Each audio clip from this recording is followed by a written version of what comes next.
Bienvenue sur la chaîne des Red Flagueuses, le podcast qui vous aide à comprendre les situations et les systèmes toxiques et à essayer de les éviter à la lumière du féminisme et des expériences des invités et de votre hôte. Bonne écoute!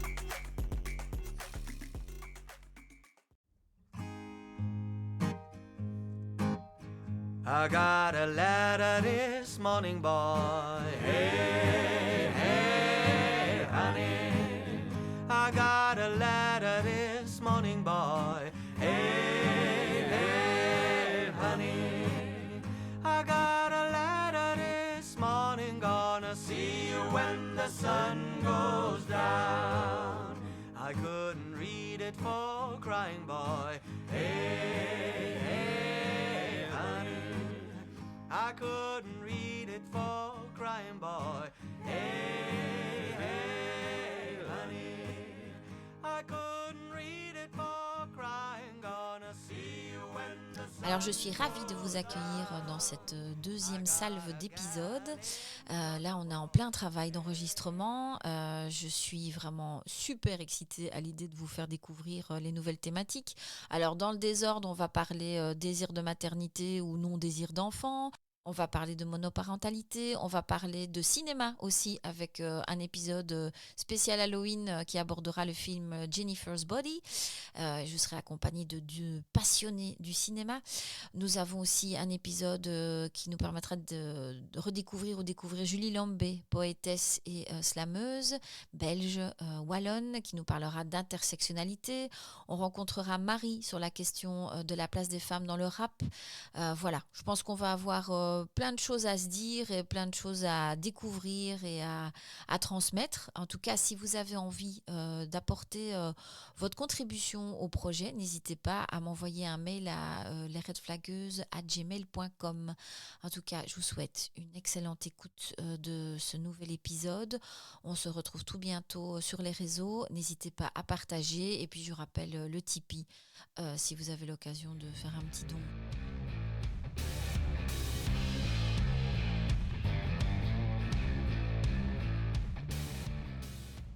Donc, on se retrouve aujourd'hui pour un épisode chill, hein, même si le sujet peut être sérieux. C'est clair. Voilà, on va parler des applications de rencontres et comment survivre dans cette jungle immense du dating. La question. Voilà. Alors, on peut dire qu'on a un peu d'expérience, Sarah plus que moi, mais on a surtout beaucoup ri grâce aux applications de rencontres. L'idée aussi, c'est de vous aider et de nous rappeler si éventuellement un jour on devait se retrouver à nouveau sur Tinder et compagnie. On voulait rassembler des conseils pour essayer de vivre cette expérience en gardant tous ses nougats, c'est-à-dire en gardant sa santé mentale plus ou moins au top niveau et ne pas y perdre trop de temps aussi. Alors, Sarah, je propose de commencer par les anecdotes formidables que tu as pu compiler. Et puis moi, je rebondirai avec les quelques-unes que je trouvais sympas. En tout cas, je les trouve sympas maintenant. Sur le moment même, peut-être un peu moins. Alors, j'ai fait mon top 5. Je vais dépasser la honte, franchement. Je vais commencer par Monsieur, je sonne à ta porte. Ah oui, j'aime beaucoup celle-là. Juste parce que il faut aussi rappeler certaines notions de sécurité. Donc, je parle avec quelqu'un sur je ne sais quelle application de rencontre. On parle ensemble même pas 20-30 minutes. Donc, je ne sais même pas que j'ai une grande conversation avec le gars, rien du tout. Et puis, je suis bien occupée, je n'y pense plus, je passe à autre chose, etc. Et j'ai donc mon compte Instagram qui, lui, est public. Et sur le coup, je ne me rends pas compte, mais ce monsieur me follow sur Instagram.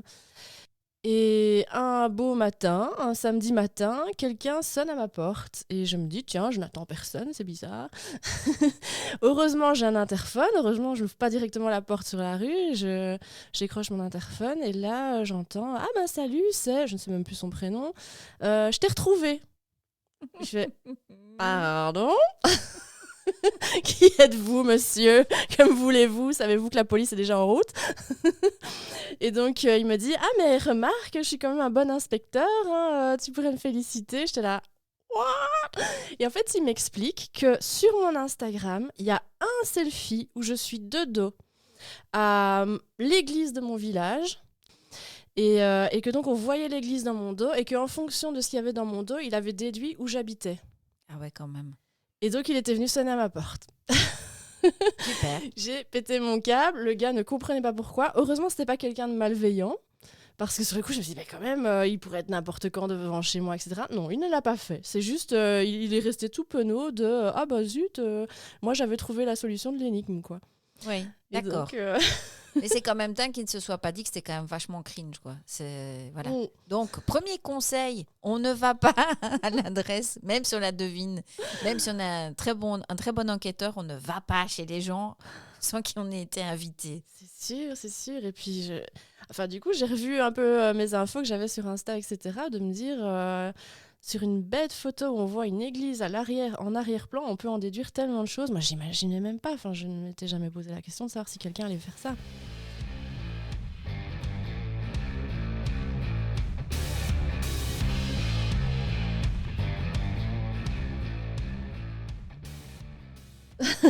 Ah oui, celui-là n'était pas mal non plus. C'était monsieur, est-ce que je peux venir avec mon enfant ? Donc, Ah non, mais allez, tu rigoles. mais non. Et donc, il m'a demandé s'il pouvait venir avec son enfant. J'ai dit, mais écoute, pauvre enfant, je vais encore traumatiser un moins de 10 ans. Et donc, je lui ai dit, bah non, écoute, tu vas laisser ton enfant une demi-heure, tout va bien. Et pour lui, ce n'était pas acceptable. Donc, du coup, il a refusé le date. Ouais, ok.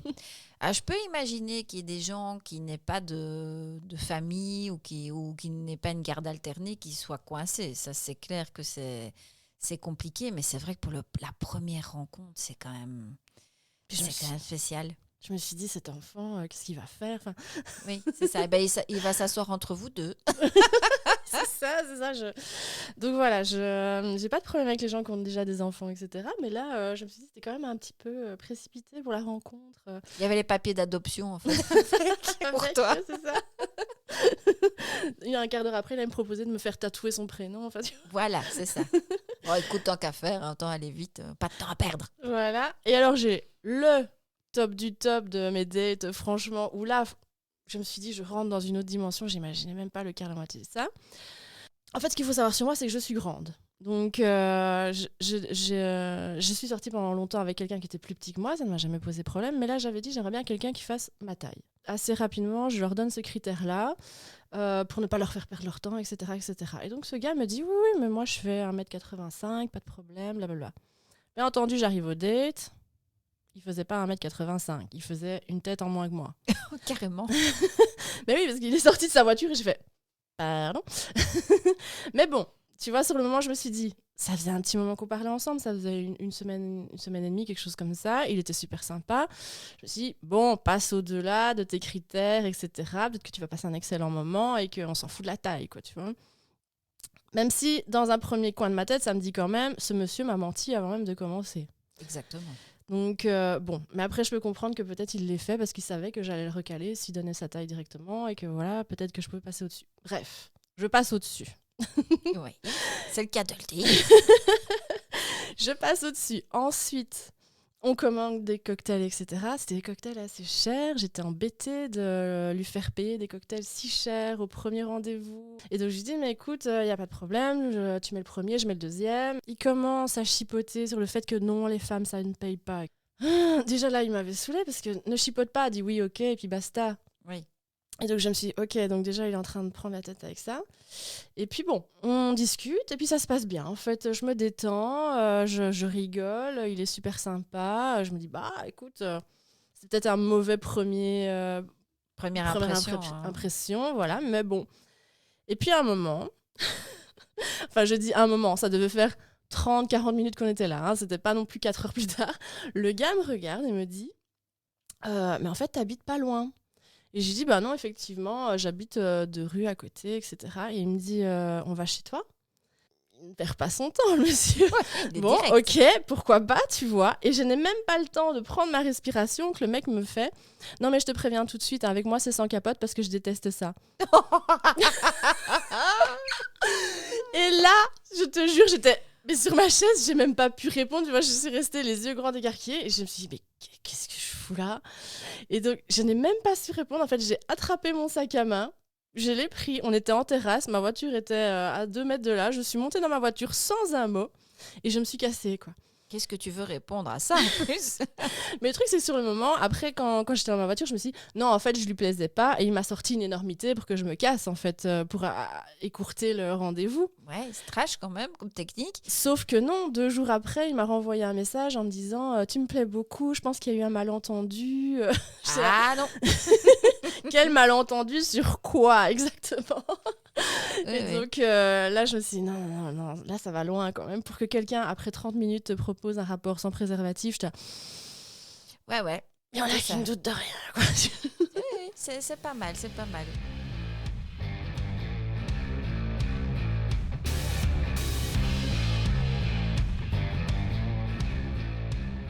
Alors moi, de mon côté, ce sont des plus vieux souvenirs parce que ma dernière incursion sur Tinder a été très courte. Donc, j'ai quand même eu quelques petites histoires, mais moi, je parle d'il y a une dizaine d'années. À l'époque, c'était Adopter un mec, mythique, etc.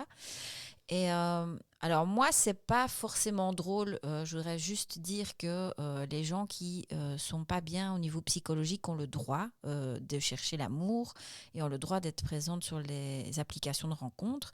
Donc j'ai pas de jugement par rapport au fait, par exemple, notamment d'être hospitalisé en hôpital psychiatrique et de quand même être sur les réseaux. Voilà, moi pas de souci. Le seul problème, c'est quand on n'est pas au courant en tant que personne, on va dire, en dehors de l'hôpital psychiatrique. Donc, je suis sur Adopter un mec. Je communique avec un gars très sympathique, très charismatique, avec beaucoup de beaucoup de culture générale. Il m'envoie sa musique, c'est intéressant, c'est un peu étrange. Et puis, on commence à s'envoyer des photos, sauf qu'à un moment donné, je me rends compte que le drap de son lit, c'est un drap d'hôpital. C'est quand même visible, hein, c'est tout à fait spécifique. Et je lui dis, mais ton drap, c'est un drap d'hosto Ah oui, j'ai oublié de te dire, mais ça faisait 2 semaines qu'on communiquait. J'ai des problèmes de santé mentale et c'était des problèmes assez costauds et je suis hospitalisée. Alors je comprenais mieux pourquoi il avait vraiment freiné à la rencontre tout en étant toujours très présent par message. Et moi, évidemment, j'ai réfléchi et j'ai mis fin à ce début de relation à distance par mail et par message parce que de nouveau, quand on te ment dès le départ, tu devines qu'il va y avoir d'autres soucis après. Bon, Oui, maintenant, ça n'avait pas posé la question. Quand est-ce qu'il serait venu sur le sujet au final? C'est ça. Alors maintenant, j'ai eu une autre expérience où la personne m'a expliqué après quelques messages, quelques jours, qu'elle avait un autre problème de santé physique. Je me dis que c'est compliqué quand même. Je comprends. C'est pas évident du tout parce qu'on a peur d'être recalé dès le départ. Le seul souci, c'est que je pense quand même qu'il y a des gens dans la galaxie qui sont capables d'intégrer le fait que leur éventuel futur compagnon ou éventuelle future compagne a un souci de santé. Mais la malhonnêteté ou en tout cas le fait de cacher les choses, à un moment donné, c'est à double tranchant. Maintenant, de nouveau, je trouvais ça... Je comprends que les gens hésitent à exposer ça parce qu'il y a aussi des gens extrêmement méchants et malveillants qui peuvent l'utiliser contre eux, c'est dévoiler sa vie privée aussi. Donc voilà, c'est un équilibre qui n'est pas facile à trouver. Moi, j'ai toujours peur que les gens me trouvent trop bien en photo et que quand ils arrivent, ils soient Ah oui, déçus. ça moi aussi. Et donc, du coup, j'envoie toujours 144 photos sous toutes les coutures possibles et imaginables pour être sûr qu'on puisse pas me dire « Ah, c'était une arnaque ». Ah oui, d'accord. Ah non, moi, j'ai pas fait ça, mais c'est une question qui est très compliquée quand tu es sur les applications de rencontre, c'est quelle photo choisir. Parce qu'à la fois, tu te dis, il faut que je sois en valeur parce que, voilà, on a quand même un ego. Hein. De temps en temps, il faut quand même une petite photo en contre-plongée le matin au-dessous du lit. C'est pas forcément... Même si je disais dans un épisode précédent que c'est peut-être comme ça qu'on devrait commencer, comme ça, c'est fait. Voilà. Mais, et en même temps, parfois, les gens appliquent énormément de filtres sur leurs photos. Même sur les réseaux en général, hein, que parfois tu te dis que cette personne-là, elle a quand même 45 ans, tu as l'impression qu'elle en a 38. Oui, c'est ce que j'allais dire. Moi, 35. j'ai pas eu des gens qui n'étaient pas les personnes sur les photos, mais j'ai souvent eu des hommes qui me mettaient des photos quand ils avaient la trentaine et que maintenant ils en ont 45 et que ce n'est plus tout à fait la même personne. Oui, quoi. je pense qu'ils ont oublié de changer leurs photos. Alors moi, ce que j'ai eu quand je suis retournée sur Tinder récemment, c'était des hommes qui se déclaraient avoir dans la quarantaine. Et quand je regardais leur profil, ils avaient clairement une bonne cinquantaine. Ça c'est rédhibitoire pour moi, c'est non. Ah oui, non, ça Voilà. c'est Et sûr. je trouve ça... c'est vraiment prendre les gens pour des idiots, quoi. Ben oui, à un moment donné, alors parfois on peut avoir des signes de vieillissement un peu plus tôt que les autres, mais bon, Il y a des limites. Hein. Il y a vraiment... Moi, j'avais l'impression de limite voir mon père, quoi. Ouais, donc, à un moment donné, tu dis, non, les gars, là, ça va pas. Et donc, ça, je pense que tricher vraiment sur ces choses de base comme l'âge, la taille, le poids éventuellement, etc., ça sert à rien puisqu'à un moment donné, on est quand même censé se voir. Quoique, ma petite Sarah, ce qu'il faut savoir et que tu sais déjà, hein, mais je fais celle qui t'apprend quelque chose, c'est qu'il y a une partie des gens qui sont présents sur les applications de rencontres et qui notamment sont en couple et qui sont là uniquement pour tester leur capital séduction. Mm-hmm. Il n'y aura jamais de rencontre avec ces personnes-là. Elles vont toujours rester elles vont vous ghoster la plupart du temps. Et ça c'est vraiment chiant. Ça, c'est vrai. Mais comment contrôler ça ? Aucune idée. Ah, mais moi, je suis devenue un espèce d'agent du KGB. Ah oui, oui, toi maintenant, t'as un détecteur. Franchement, quand quelqu'un te dit « Ah, je n'ai pas de page Facebook, je n'ai pas de page Insta, je ne suis pas beaucoup sur les réseaux », je fais « Ouais, c'est ça. Allez, laisse-moi chercher 5 minutes, tu vois, je vais trouver, moi. » Ouais. C'est juste que sur ta page Facebook, c'est dommage, mais il y a une photo avec ta meuf, quoi. C'est ça qui est embêtant. Ouais. Donc, c'est comme les demi-photos. Ouais. Ça, on peut parler notamment, en continuer dans la thématique des photos. Alors, tu as l'homme et la femme paysage, hein, donc des gens qui mettent un cactus ou un palmier ou un champ de blé. Et tu te dis, oui, alors... Je ne sais plus qui m'a dit, oui, mais c'est quand même poétique. Certes, mais moi, je ne sors pas avec un tronc d'arbre. Voilà. C'est quand même très compliqué. Et alors, les mecs, parce qu'évidemment, nous, on a la vision du Tinder version féminine, c'est-à-dire on voit les mecs et voilà, parce qu'on est hétéros toutes les deux. Maintenant, je suppose que c'est encore une autre version pour les personnes bi ou homosexuelles, mais c'était les demi-visages où les mecs qui ne te montrent que leur torse. Et moi, j'avais envie de créer un label avec « Je trompe ma femme ». Ouais, voilà. C'est clair. Alors, il y en a certains qui disent c'est pour l'anonymat. C'est ça, ouais. C'est quoi, toi, Premier ministre ? Oui, c'est ça. Il y a un moment donné où il ne faut pas exagérer non plus. En plus, ces gens-là, ils ont d'autres applications spécifiques. Hein. J'ai appris qu'il y avait des applications spécifiques, notamment pour les gens du cinéma, de la musique et les youtubeurs, où tu dois avoir un certain salaire. Enfin, je ne sais pas quels sont les critères. X-followers pour pouvoir rentrer dans ce club et ils ne sortent qu'entre eux. Ok. Bon, je comprends quelque part. Oui, je comprends. Oui, c'est étrange. Mais bref, voilà. On ne mélange pas les serfs et les seigneurs. Oui, non. Voilà. Mais ça, oui, les demi-visages. Qu'est-ce qu'il y avait encore dans les images ? Mais moi, ce qui m'arrêtait tout de suite, c'était les photos avec un animal mort. Tous ces hommes avec des poissons morts dans les bras. Ah oui, des gens qui chassent. Tous ces hommes avec des sangliers morts à côté d'eux, etc. Bon, je suis végétarienne. Oui, c'est ça. Je me dis, lui et moi, ça va pas aller. Même s'il est mignon, même s'il est gentil, je sens bien qu'il va y avoir quelque chose qui va pas se faire. Après, peut-être que je me trompe, peut-être que cet homme avec le poisson mort dans les bras est quelqu'un de formidable. Mais moi, de premier abord, surtout si c'était la première photo, parce que ce que tu choisis à mettre comme première photo, ça a aussi une importance. Oui, c'est ça. Et donc, que c'était la première photo avec le sanglier mort...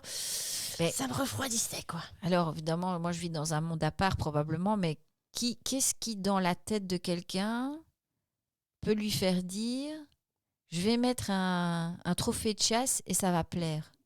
C'est peut-être la seule fois qu'il s'est fait prendre en photo. C'est la seule bonne photo. Oui, voilà. Je ne sais pas. Oui, il est là, tout fier. Parce que je comprends que, la chasse, c'est pas mon truc et je ne veux pas en faire la promotion, mais... Qu'on soit fier de ses loisirs, bon, certes, mais c'est quand même un loisir. Enfin, je sais pas. Alors, il y a aussi des gens très, très honnêtes. je ris d'avance. C'est les gens qui mettent des photos d'eux à des gens en latex. Tu vois, déjà. Oui, déjà en mode j'aime les donjons et j'aime le SM, etc. Ce qui, en soi, ne me dérange pas du tout, mais. C'est quand même... Parce que si leurs collègues tombent dessus, c'est quand même très clair. Parce qu'on voyait bien leur vie, ils assument à 100%. En fait, bravo, vraiment. Mais il y a quand même certaines fois où sur Tinder ou sur les autres applications, c'est que tu passes du bon gars classique avec Devant sa un petite gâteau, chemise devant ouais, un gâteau ou avec ses copains en train de boire une bière. Parce que ça, le nombre de photos de mecs qui boivent des bières, ça, c'est aussi un hit sur Tinder. Ah ouais. Et puis, quand tu swipes, tu tombes sur ça. Bon, ben voilà, au moins, c'est clair. Avec tout le respect que j'ai pour la communauté SM, big up, hein, les gars, et les gâtes, mais franchement, c'est surprenant. C'est-à-dire que tu t'attendras à trouver ça sur d'autres types d'applications, Oui. parce que c'est quand même mainstream, Tinder, c'est pas vraiment réservé aux gens qui ont des kinks particuliers. Donc c'est ça que moi, j'étais un peu parfois surprise.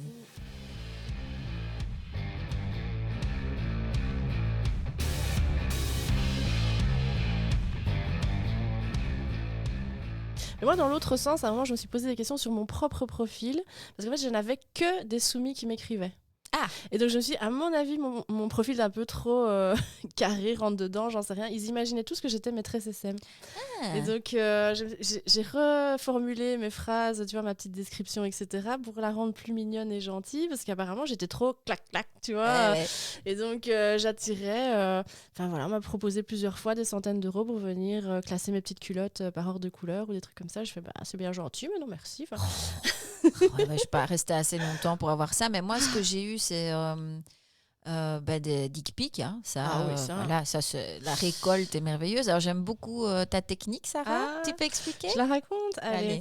Ben, en fait, je recevais énormément de dick pics, mais c'est surtout par Facebook que je recevais énormément de dick pics.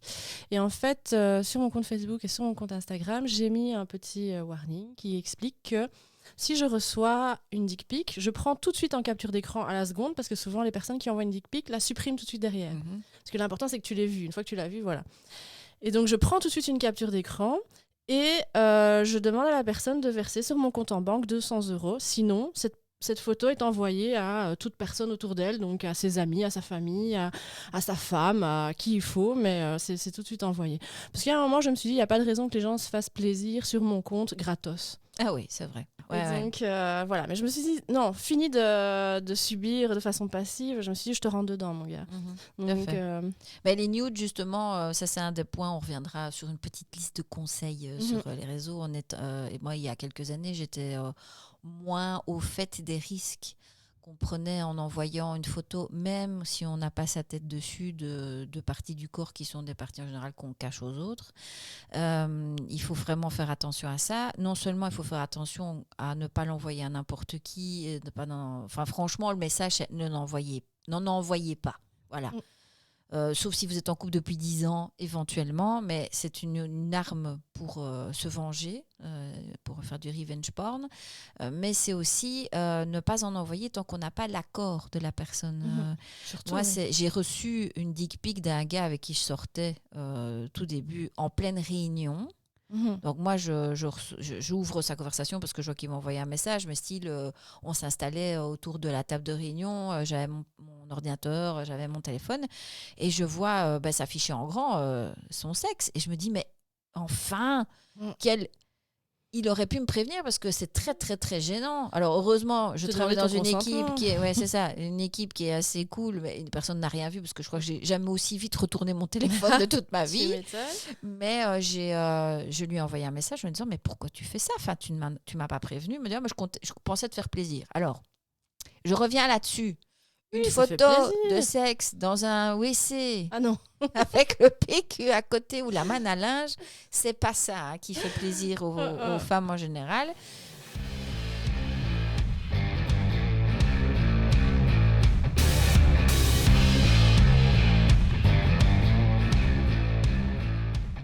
J'ai fait une petite liste pour moi des choses qui sont des red flags.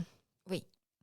J'ai mis le mec qui répond en journée, mais dès qu'il est 18h ne répond plus et ne répondra plus jusqu'à 22-23h. En fait, c'est le gars qui mange avec sa meuf, quoi. Ok. Donc ça, j'ai mis le mec qui te dit tout de suite que tu ne pourras pas aller chez lui. Jamais. Ok. Alors ça, j'ai 2 hypothèses. Soit son appartement est dégueulasse. C'est ça. Soit, voilà, il ne dort pas tout seul. Ou il est chez ses parents. Quelque chose pour moi qui était quand même bizarre. Après, c'est peut-être bizarre juste pour moi, mais c'était le mec qui veut te rencontrer dans l'heure. Ah oui. Tu vois, qui te dit bonjour, tu es justement dans cette région-là, paf, est-ce qu'on se voit d'ici 1 heure? Ouais. Non. Ça fait un peu vente forcée. Oui, et puis surtout, je fais respire, on n'est pas à la pièce, tout va bien. Enfin.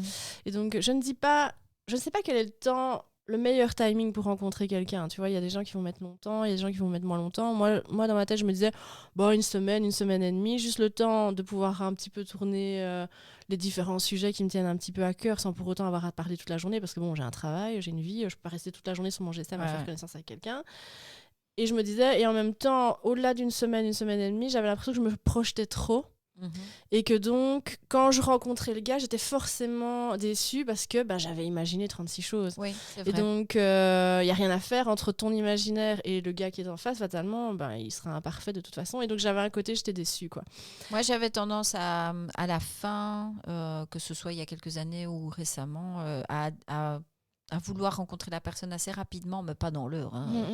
Si dans la semaine, parce que je voulais pas perdre de temps. Ouais. Effectivement, on travaille, on a beaucoup d'occupations et j'avais pas envie de me projeter aussi dans quelque chose qui ne mènerait à rien. Et voilà, le mano à mano, le fait de rencontrer quelqu'un, que ce soit par l'intermédiaire des réseaux ou dans la vie quotidienne, c'est quand même le meilleur moyen de savoir si ça match ou pas. C'est plus dangereux, je crois, d'aller trop lentement que trop vite, d'une certaine manière, parce que tu peux rencontrer quelqu'un après 1 heure, mais dans un endroit public avec plein de gens. Tu peux le croiser dans la rue. Voilà, bonjour, c'est ça. Donc, voilà. Donc ça, a priori, c'est pas très dangereux, tu t'exposes pas des masses, mais c'est surtout quand les gens discutent pendant des 4, 5, 6 semaines, 2 mois, 3 mois, 4 mois. Alors là, on peut faire ça, mais alors il faut requalifier la relation de manière différente. C'est-à-dire que c'est une relation épistolaire, une relation à distance, mais c'est pas un futur match. Voilà. Je crois qu'il y a des gens qui sont tellement timides et qui ont tellement peur de faire face à la réalité, mais aussi des gens qui cachent beaucoup de choses, que c'est quand même quelque chose qui peut éveiller une petite lumière quelque part si la personne vraiment traîne dans vos conversations pour pouvoir fixer une date. Moi, je trouve que ça sent mauvais. Voilà. Est-ce que toi, tu faisais des visios ? Non. Ça, mais non. Je suis un peu plus vieille que toi. On a 10 ans de différence, plus ou moins. Et la visio, c'est encore même au travail quelque chose qui me met très mal à l'aise. Moi, j'aime pas qu'on me voit.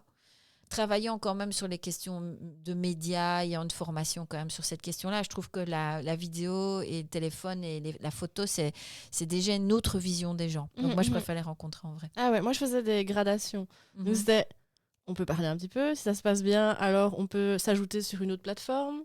Puis ensuite, si on s'ajoute sur une autre plateforme, fatalement, on voit les photos de l'un et de l'autre, etc. Après, il y a des gens qui n'ont pas des masses de photos sur leur plateforme, et moi, j'en avais beaucoup. Je suis un peu arnaquée, là. Oui, c'est vrai. Et puis après, je faisais des vocaux. Parce que pour moi, la voix, je sais pas pourquoi, ça jouait beaucoup, quoi, tu vois. Et donc, si la voix déjà ne me revenait pas, que je le veuille ou non, j'allais prendre la distance, et je sais bien que j'allais pas... tellement du stress de rencontrer en vrai que je me disais au moins je fais une visio avant, parce que si le gars ne me revient pas en visio, je vais même pas aller jusqu'au fait de le rencontrer, quoi. Et donc je faisais une visio, mais peut-être 1 ou 2 minutes, juste pour voir le gars en face, parce que je me disais si on arrive à rire ou à que quelque chose se passe, c'est qu'intellectuellement il y a quelque chose qui tilte, quoi. Et c'est vrai que c'est un bon conseil qu'on peut donner, d'utiliser finalement tous les outils à notre disposition sur internet ou sur nos téléphones pour évaluer la personne sans s'exposer, parce qu'il y a toujours évidemment les red flagueuses, leur dada, c'est quand même de prévenir les situations toxiques, je le rappelle, et s'exposer à quelqu'un qu'on ne connaît pas ou très peu, c'est quand même une prise de risque pour la santé mentale, pour la santé physique tout court, la sécurité tout court. Donc c'est important de mettre en place ces choses qui rendent la rencontre la plus douce possible d'une certaine manière.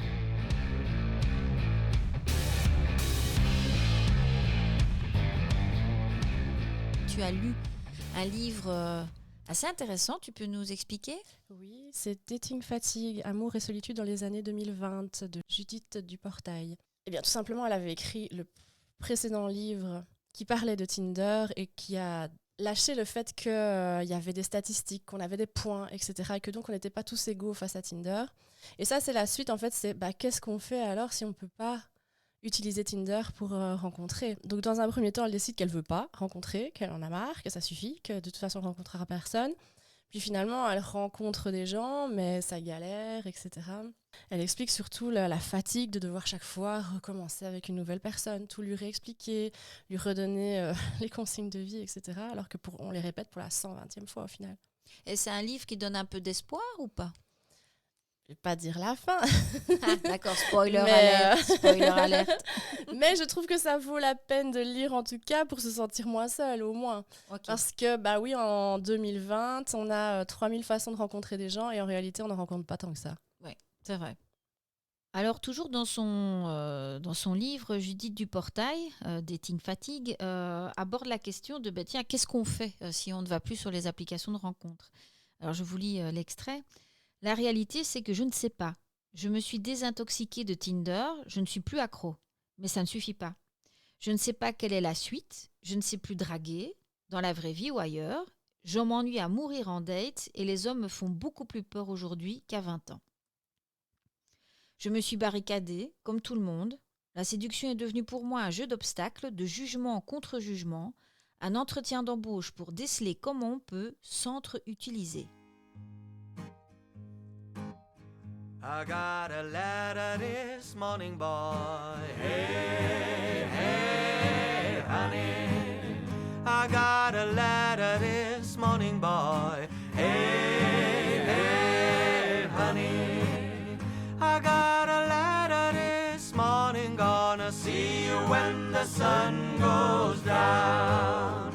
I couldn't read it for crying, boy. Hey, hey, honey. I couldn't read it for crying, boy.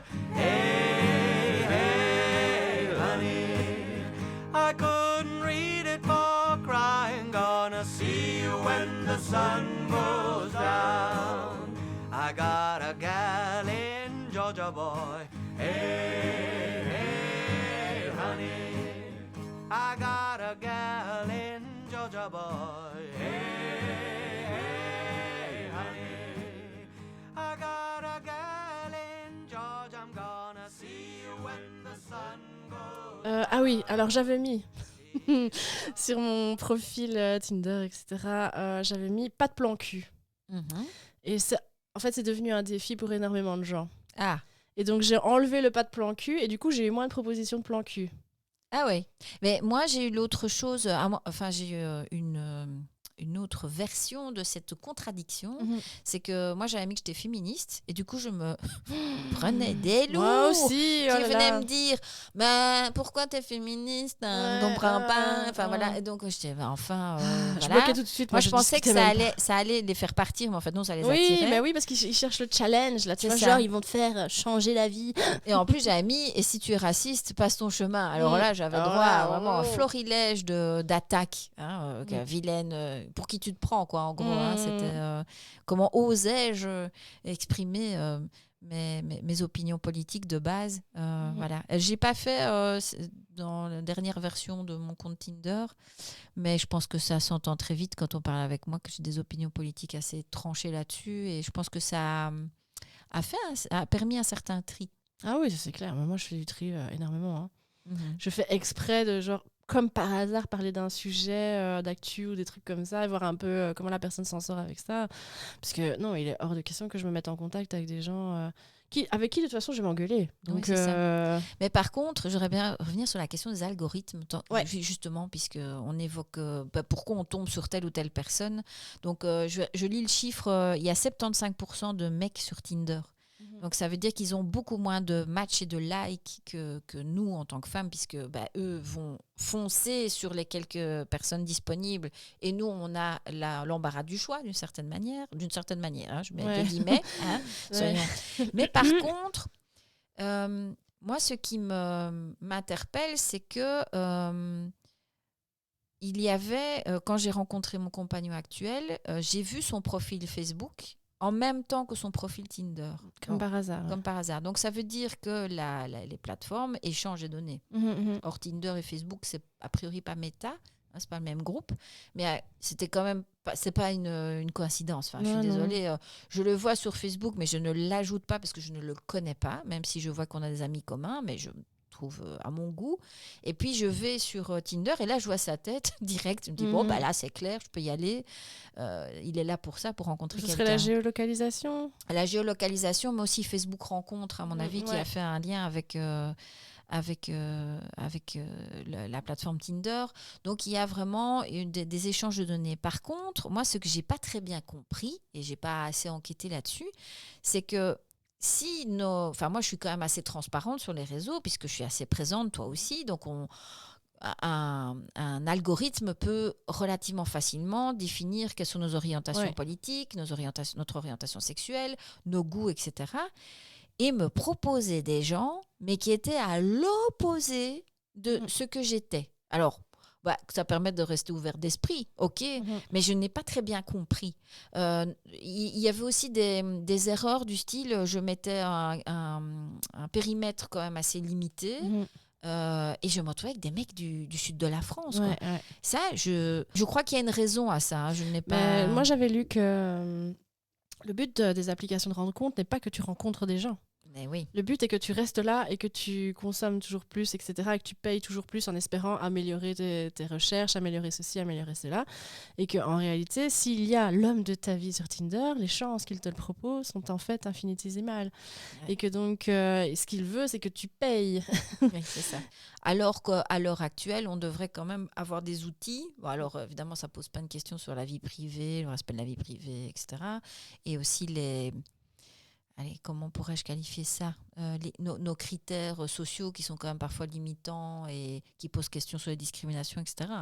Mais j'étais quand même assez interpellée par ce manque d'efficacité des algorithmes qui, je trouve, plus efficace sur Facebook, par exemple, pour rencontrer des gens qui ont des profils, des intérêts communs, mais sur les applis, et que c'était vraiment je me suis bien doutée que c'était vraiment une volonté. Ton explication me paraît très juste.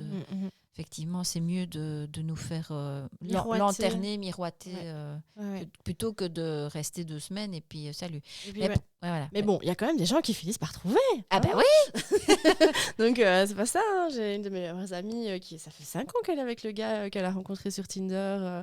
Ils sont très heureux, ils ont une maison, tout va bien. Quoi, tu vois. Donc, ça arrive. C'est pas ça. Arrive. Après, je pense que le fameux « ça arrive » nous donne des espoirs et nous pousse à attendre... à accepter des choses, à aller plus loin que ce qu'on aurait voulu de base, etc., en se disant mais ça arrive. Mais honnêtement, moi je suis restée 3 ans sur les applis de rencontre, en allant et venant, hein, parce que j'enlevais, il y avait des... En fait, je pense que tous les célibataires sont dans le même cas, j'en ai parlé énormément, c'est... Vous allez sur une appli de rencontre, vous êtes super emballé au début parce que vous avez plein de matchs et plein de conversations, etc. Puis finalement, ça ne marche pas. Puis après, vous vous rendez compte que ce que vous avez comme proposition est bas de plafond.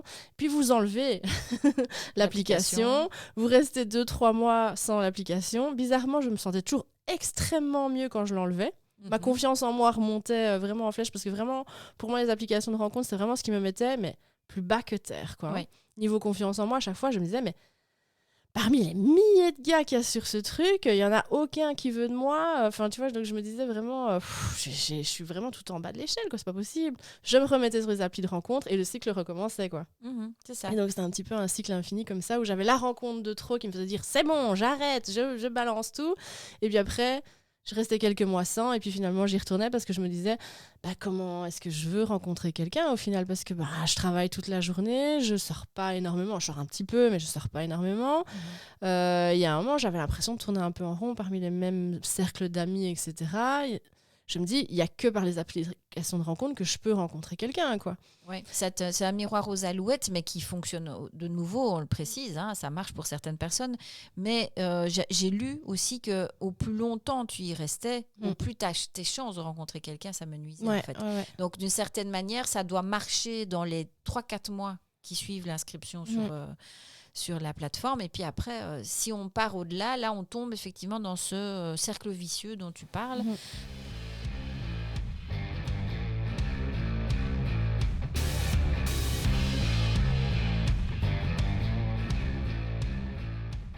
Sarah, aussi sur les critères que les gens choisissent par rapport à leur recherche de partenaire. Parce que, évidemment, moi, je suis passée de l'autre côté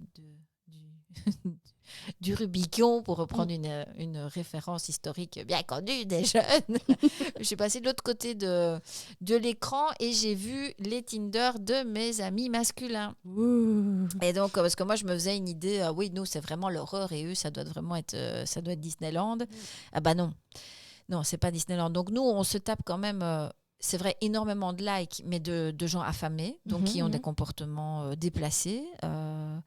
Et je pense que de notre côté, on a aussi beaucoup de mecs qui ne savent pas pourquoi ils sont là, ou qui le savent, mais qui ne veulent pas le dire. Ouais. Et de l'autre côté, chez les hommes, on a énormément de faux comptes. Donc, on en a aussi, mais là, c'est... Donc, des photos de jeunes femmes extrêmement retouchées ou de jeunes femmes elles-mêmes retouchées de base qui proposent très vite d'investir dans des bitcoins. Voilà, ok. Donc, on a compris, il n'y aura jamais de rencontre. Elle n'existe pas, probablement. Moi, on m'a parlé aussi de rencontres tarifées. De prostitution. Mais ça, bon, ben voilà, ça existe et c'est présent. Mais bon, j'imagine que quand on cherche une compagne, bah, c'est pas vraiment ça qu'on cherche. Donc, de nouveau, il y a des applications spécifiques pour ça. Donc, c'est une sorte de mélange des genres qui ne doit pas être très facile à gérer au quotidien. Et puis, au milieu de tout ça, il y a de temps en temps des vraies personnes qui sont célibataires et qui ont envie de rencontrer quelqu'un ou qui sont dans des couples ouverts. Enfin, voilà, toutes sortes de situations différentes. Donc, ça ne doit pas être évident. Et alors, mes amis me disaient, alors je ne sais pas si c'est... on peut généraliser, faisons attention. Mais une des premières questions posées par beaucoup de femmes rencontrées sur les applications de rencontres, c'est combien tu gagnes. Ah oui. En même temps, moi, j'avais beaucoup les questions des messieurs, c'était est-ce que tu sais cuisiner ? Ah ben voilà. Donc, ça veut dire qu'on est encore dans des rapports de rôle genrés extrêmement... fort. Moi, ça m'a... Je me suis dit, mais non, tu rigoles, enfin. Alors, évidemment, moi, je suis indépendante financièrement, donc je m'en fous de salaire de mon mec. C'est pas la première question. C'est pas la première question. Franchement, pas. Voilà. Non. Je vais être honnête, c'est vrai que le type de métier et le niveau de diplôme, chez moi, par exemple, c'était un critère. Ah oui. Voilà. Ça, c'est, on parlait tout à l'heure, en préparant l'émission, des critères non négociables. Bon, ça, on a le droit, tout à fait. Voilà, moi peu importe ton critère, moi je pense tant que tu es clair dessus. Voilà, c'est ça, il y a les critères de philosophique, de religion, etc. Tout ça, je comprends, 200%. Mais... Ça, ou même, tu vois, moi, un mec qui me dit je préfère les blondes, je préfère les brunes, tant mieux pour toi. Enfin, j'ai envie de te dire, je m'en fous. Oui, c'est ça. Dès le moment où tu... Enfin, voilà, moi je suis rousse, s'il vient et qu'il commence à dire ouais, mais moi j'aime pas les rousses, pourquoi t'es rousse ? Bon, bah dégage. Enfin... Oui, c'est ça. C'est ça. Mais si lui il décide de ne liker que les blondes, grand bien lui fasse, quoi. Oui, mais on fait du coq à l'âne, mais en parlant des rapports hommes-femmes sur les applis, ce qu'il y a aussi parfois, c'est les gars qui te contactent et qui te disent, ils te font comprendre que tu n'es pas du tout ce qu'ils cherchent, mais ils te contactent quand même. Ah, mais ça c'est toxique à mort. Ça s'appelle pervers narcissique. Oui, c'est ça, ou je sais pas, ils ont intention d'investir en moi pour que je fasse la chirurgie esthétique, que je prenne des potions rajeunissantes, je ne sais pas. Non, mais je pense qu'il y a aussi des mecs qui ont un ego qui est tellement bas qu'ils ont besoin que toi aussi tu aies ton ego qui descende et du coup qui vont te dire mais tu n'es pas suffisamment bien, tu n'es pas comme il faut, pour que toi tu te remettes en question alors qu'à la base c'était fantastique, basta. Oui, c'est ça. Nous avons une participation de Betty. Bonjour Betty. Alors ça fait partie de mes critères éliminatoires. Oui. J'avais dit si le mec avec qui je match etc n'aime pas les chats, ce n'est pas possible. Exactement.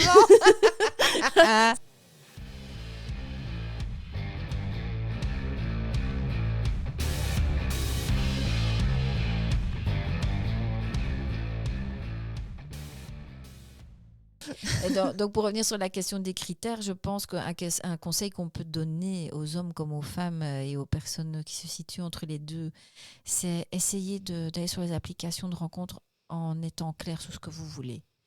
Parce que vous allez faire gagner un temps précieux à plein de gens et vous allez faire moins de dégâts. Et ça, je pense que c'était un gros point commun de toutes les personnes que j'ai rencontrées sur les applications de rencontres, c'est que très peu savaient pour ce qu'ils cherchaient. Ouais. C'était toujours, oui, peut-être que je vais trouver l'amour, mais en même temps, si je peux tirer mon coup, c'est pas mal. Ouais. Et en passant, voilà quoi. C'est-à-dire que quand tu as un critère aussi vague, il y a peu de chances que... Enfin, il faudrait que les gens vagues restent entre gens vagues. Oui, c'est ça. Mais je pense que du fait des rapports de genre et de la façon dont les femmes et les hommes sont éduqués, les femmes, en général, savent un peu plus pourquoi elles sont sur les applications de rencontre, parce qu'en plus, elles sont moins présentes sur les applications de rencontre. C'est-à-dire qu'avant d'y aller, il y a déjà toute une réflexion. Et quand enfin elles y vont, elles espèrent déjà pas tomber sur des tarés. Ça, c'est déjà la première chose. Pas se faire assassiner dès le premier date. Ça, c'est déjà pas mal. Donc, il y a la notion de violence et de sécurité qui intervient très fort. Mais aussi, elles savent plus ou moins pourquoi elles sont là. Je sais pas. Je pense qu'il y a aussi pas mal de femmes qui sont perdues. Tu crois ? Ouais. Et enfin, je sais qu'il y a un gros point commun quand je demande aux gens pourquoi est-ce qu'ils sont sur les applications de rencontre, ils me disent pour passer le temps. Ah ouais. Pour passer le temps. C'est je m'emmerde le dimanche après-midi et je verrai bien. D'accord. Sinon, il y a le cinéma, les concerts. c'est ça. Je pense que c'est vraiment un gros point commun quand je demande à mes amis, des gens autour de moi, etc. Ils disent pour passer le temps. Oui, donc en fait, c'est une question d'ego qui revient, quoi.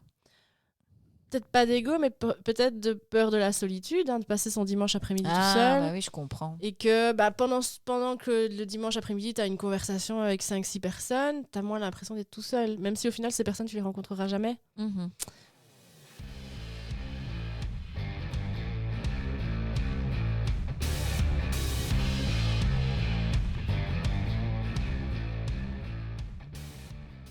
Puis, on en discutait beaucoup toutes les deux et à un moment donné, je me suis mis quand même des limites dans le sens où c'était quand je rentrais du boulot, une demi-heure et puis après, je passais à autre chose. Ouais. Sauf quand, évidemment, ça a matché et que je discutais un petit peu plus longtemps, voire vachement longtemps avec 2-3 personnes parce que là, il y avait une frénésie de communication parce que ça passait super bien. Ça, c'est normal. Mais j'avais pas 25 personnes par jour. Moi, de toute façon, je ne sais pas me concentrer sur 5-6 conversations en même temps. Parce que autrement, il y a un moment où juste tu ne sais plus. Ah oui, c'est lequel qui est bouché. Ah oui, c'est lequel qui est avocat. Tu fais des copier-coller. Et du coup, aussi, moi, ça, c'était un gros critère éliminatoire. C'était le small talking. Oui. Ouais. Et donc, tu peux préciser ce que c'est le small talk ? J'arrive même pas à le dire. Small talk. C'est le fait d'avoir des conversations où c'est juste ça va, ouais. Qu'est-ce que tu fais ? Je mange. Tu vois, et tu sens que c'est parce que la personne elle a 5, 6, 7, 8, 9 conversations en même temps et que donc elle ne te tient pas vraiment une conversation en fait, elle te répond juste à tes questions ou elle n'a rien à te dire et elle te pose des questions complètement bateau. C'est quoi ta couleur préférée? Tu vois. Moi quand on me demande quelle est ma couleur préférée, j'ai envie de crever, tu vois. Franchement je n'en peux plus quoi. Et donc il y avait les gens avec qui j'étais très claire où je disais écoute, trouve-moi une question plus construite, fais-moi quelque chose. Fais quelque chose. Fais quelque chose. Et puis il y a les gens que je bloquais parce que je me disais, je n'arriverai à rien. Quand quelqu'un commence à me demander ce que je bouffe ce soir, je me dis quand même que là, on est arrivé au bout du bout de la conversation. Tu vois. Oui, c'est vrai. Et si on en est déjà là après une demi-heure... Qu'est-ce que ça va être dans 15 Et après, jours. je me dis, sans doute que ce sont des gens intelligents, sympas, tout ce que tu veux, etc. Mais si tu suis 20 conversations avec 20 nanas en même temps, bah oui, tu réponds juste oui, non, avocat, drôle, oui. Merde. Non, c'est des robots en fait, t'as l'impression de parler avec un robot. Ça, et puis aussi des questions où parfois je répondais juste dans 2 heures, t'auras oublié de toute façon. Tu vois.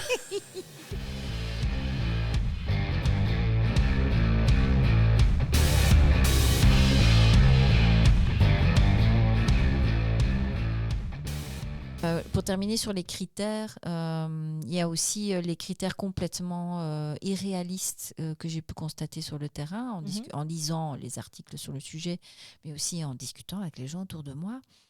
Moi, je suis étonnée encore aujourd'hui des hommes qui ont passé la quarantaine, qui ont des critères de femmes très jeunes.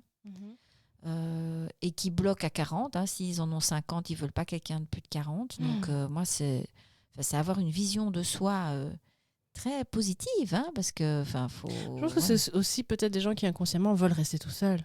Je crois que ça doit être difficile, notamment pour les hommes, de dire à des potes, en fait, je veux rester seule. En fait, le sexe, j'en ai rien à foutre. Ou j'en ai un peu de temps en temps, ça me suffit. Et je suis bien là où je suis.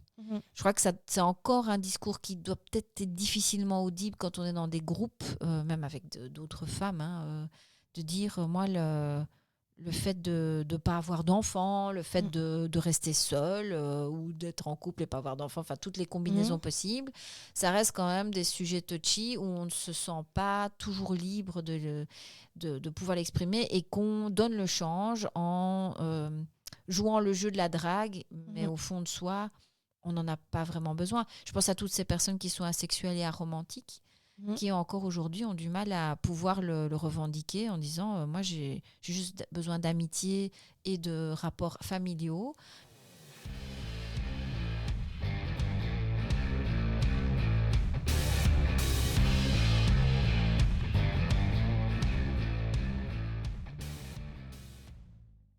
On va se diriger vers nos conseils anti-red flag. Donc, on l'a déjà dit, être clair sur pourquoi on est là. Je pense que c'est l'assurance soi-même de ne pas se casser la gueule, en tout cas le moins possible, et de ne pas faire perdre son temps à des gens. Alors, Sarah, tu disais s'écouter. Oui, c'est-à-dire, il y a plein de fois où je suis allée à des dates où j'ai continué à parler avec des gens où, dès le début, je me disais, je suis pas tout à fait confortable, il y a quelque chose qui est bizarre dans cette discussion, il y a quelque chose que... Et j'ai toujours regretté. J'ai capté quelque chose que peut-être au niveau conscient, j'ai pas encore capté. Chaque fois que je me suis forcée en me disant, allez, passe au-dessus, chaque fois, je l'ai regretté. Ce n'est qu'une prise de contact, un date. Donc, vous n'avez aucune obligation de Rien continuer la relation si ça vous arrange pas, si vous n'êtes pas en sécurité, si voilà, vous sentez pas. Voilà. L'idée, c'est aussi de dégonfler, parce que Sarah et moi, nous sommes des gros stressés du premier date, ce qui a beaucoup fait rire mon mec. Mais ouais, et moi, je suis une over stressée du premier rendez-vous, parce que j'ai toujours un imaginaire extrêmement développé, mais pour vous aider à déstresser, c'est jamais qu'un premier contact, et on ne peut pas plaire à tout le monde. Les critères non négociables, ça on en a parlé. Donc, vous avez le droit d'avoir des critères non négociables, peu importe lesquels, les chats, la taille, si la personne habite chez ses parents ou de l'autre côté de la planète, peu importe. Si cette personne a des enfants ou pas si d'enfants, en veut ou n'en veut pas. Si vous avez une religion, si vous avez des orientations politiques, etc. Tout ça, vous avez le droit d'avoir ces critères, mais c'est bien d'être au clair avec ça. Alors, tout est négociable, on est d'accord, mais je crois que les critères non négociables, c'est surtout au niveau des comportements. Ouais. C'est, est-ce que la personne est respectueuse? Est-ce que je suis en sécurité? Est-ce qu'elle n'essaye pas d'avoir de l'ascendant sur moi? Moi, je me rappelle d'un mec, ça faisait 5 minutes que j'étais là, il était déjà en train de me dire que trouvait que mon manteau n'était pas beau et qu'il fallait que j'en achète un autre. Voilà, parce que lui, il avait un sens de la mode très développé. J'ai vu. Ouais. Ouais. Tu vois, comme quoi, c'est dingue. Mais ouais. Puis surtout, de se sentir en sécurité, de toute façon. Ouais. Après, la sécurité est faite de plein de choses différentes. Il y a des gens qui vont vous dire que la sécurité, pour moi, c'est un certain montant sur un compte en banque. Et puis, il y a d'autres qui vont dire c'est une façon de parler, une façon de me regarder. Ça, c'est... Oui, c'est personnel, mais c'est important de se poser la question. Un autre critère sur lequel tu peux peut-être donner des explications, c'est éviter de tricher, mais on l'a déjà dit. Oui, ça ne sert à rien. Enfin, je veux dire, moi qui suis grosse, je me disais, je mets une photo de moi en plein pied, comme ça, on ne rigole pas. Et si la personne ne cherche pas une personne grosse, elle passe directement à la suivante, et puis c'est tout. Il y a suffisamment de gens sur Terre qui aiment bien les femmes grosses que pour que je ne commence pas à faire semblant d'être une fille mince. Ça ne sert à rien, je perds mon temps, je vais lui faire perdre le sien. Se donner rendez-vous dans un endroit public où vous êtes en sécurité, voilà, peu importe l'insistance de la personne avec laquelle vous êtes en contact, franchement, évitez de vous mettre dans les ennuis. Que quelqu'un vous propose du premier abord de vous rencontrer dans un lieu qui n'est pas public, peut-être qu'elle n'a pas l'habitude des rencontres, etc. Moi aussi, au début, quand j'ai commencé à faire des rencontres, je disais, pourquoi m'embêter à aller dans un bar, etc. Viens boire un verre à la maison. Sur le coup, je n'ai pas du tout vu le mal. Donc, c'est possible que quelqu'un aussi me propose ça. Mais à partir du moment où moi, je lui dis, non, je préférerais un endroit public, et qu'ils disent, ah, ok, pas de souci. Ok, mais s'il dit non, mais bon, vraiment, allez, ou je passe te chercher en voiture, le fameux je passe te chercher en voiture. Moi, jamais de la vie, je monte dans une voiture de quelqu'un que je connais pas. Donc... Tout à fait. C'est entre la vie et la mort, je choisis la vie. Et donc, je passe te chercher en voiture, etc. À partir du moment où il y a insistance, moi, ça me met tout de suite mal à l'aise. Normalement, t'insistes pas. Si t'insistes, c'est que y a quelque chose qui me convient pas. Ne pas compter que sur les applications de rencontres pour rencontrer des gens. Alors, peu importe pour l'amitié, pour l'amour, pour autre chose. La vraie vie, ça reste quand même intéressant. Ça se complète, voilà. Et il y a évidemment ce fucking facteur chance.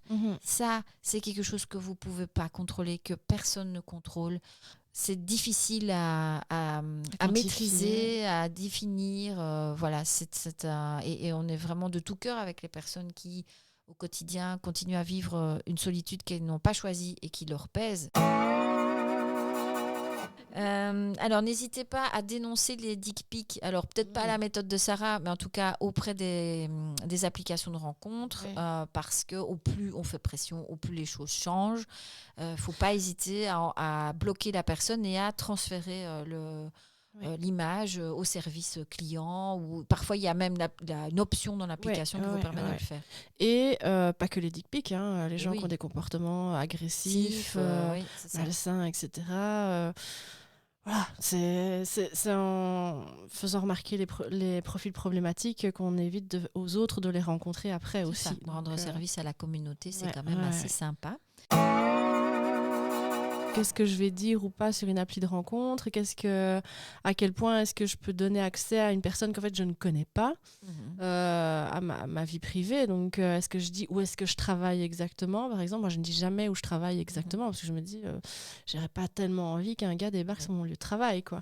Donc les enfants un petit peu pareil, le lieu où je vis, je dis en gros, etc. Je veux bien qu'on est là pour se rencontrer, et donc fatalement il va falloir dire des choses personnelles, mais en même temps, sans vendre la peau de l'ours avant de l'avoir tué, quoi. Les gars, faites au moins une photo spécialement pour votre compte Tinder, quoi. Oui, c'est ça. Prenez le temps d'en faire une belle, ou demandez à un ami de vous prendre en photo, ou des choses comme ça. Je me dis que ça montre aussi un investissement. Moi, quand je voyais un gars qui avait pris le temps de faire des chouettes photos amusantes, je me disais, quand même, c'est quelqu'un qui a envie de quelque chose, tandis que si c'était des photos à moitié à l'arrache de soirée à 2h du matin avec une surexposition... Oui, c'est ça. On est sérieux dans le fait de postuler comme amoureux, bordel.